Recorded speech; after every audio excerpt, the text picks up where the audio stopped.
Dairy খামার করে সফল নাটোরের সিংড়া উপজেলার হোলাইগাড়ী গ্রামের নজরুল ইসলাম 2001 সালে দুটি গাভী দিয়ে শুরু করলেও এখন তার খামারে রয়েছে 9টি গরু। প্রতিদিন দুধ বিক্রি করে সচ্ছলতার পাশাপাশি পূরণ হচ্ছে পরিবারের পুষ্টির চাহিদা।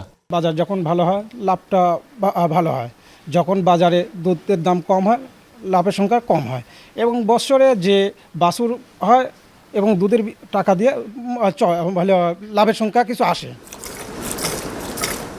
তবে বছর জুড়ে দফায় দফায় গোখাদ্যের মূল্য বৃদ্ধি, রোগবালাইয়ের উৎপাত আর দুধের সঠিক দাম না পাওয়ায় নানা সংকটে জেলার 4 শতাধিক দুগ্ধ খামার। গেল এক বছরেই বন্ধ হয়েছে শতাধিক খামার। এরপরও উৎপাদন হচ্ছে অন্তত 250 কোটি টাকার দুধ।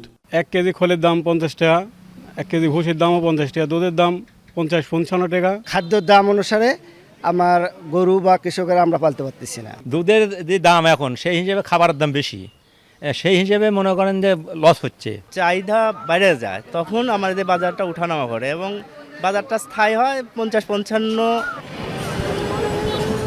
সবশেষ 2022 সালের বিবিএসের খানা জরিপ বলছে শহরে বসবাসকারী একজন মানুষ দৈনিক দুধ ও দুগ্ধজাত পণ্য গ্রহণ করছে 38.5 মিলিলিটার, সেখানে গ্রামের মানুষ গ্রহণ করছে 32.1 মিলিলিটার।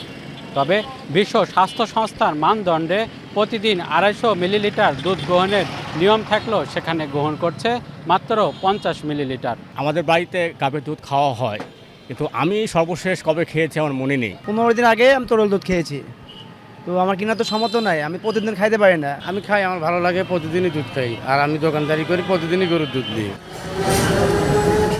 জেলায় বছরে তরল দুধের চাহিদা 3,50,000 টন হলেও উৎপাদন হয় 3,60,000 টনের বেশি। এলডিডিপি প্রকল্প এর মাধ্যমে কিন্তু আমরা বেশ কিছু সহায়তা খামারিদের প্রদান করেছি। যেমন আমাদের এই প্রকল্পভুক্ত যারা ডেইরি পিজি তাদেরকে কিন্তু আমরা প্রশিক্ষণ, তারপরে তাদেরকে আমরা বিভিন্ন ধরনের দুধ দহনের সামগ্রী, তারপরে চপার মেশিন, খামারিকে কিন্তু আমরা এগুলি দিয়ে অন্যদেরকে উদ্বুদ্ধ করেছি যে এইভাবে খামার করলে আপনার খামারগুলি আরও সুন্দর হবে।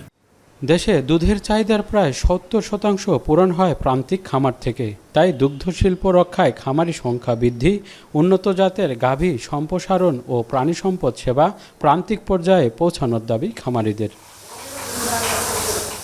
মাহবুব হোসেন, এখন, নাটোর।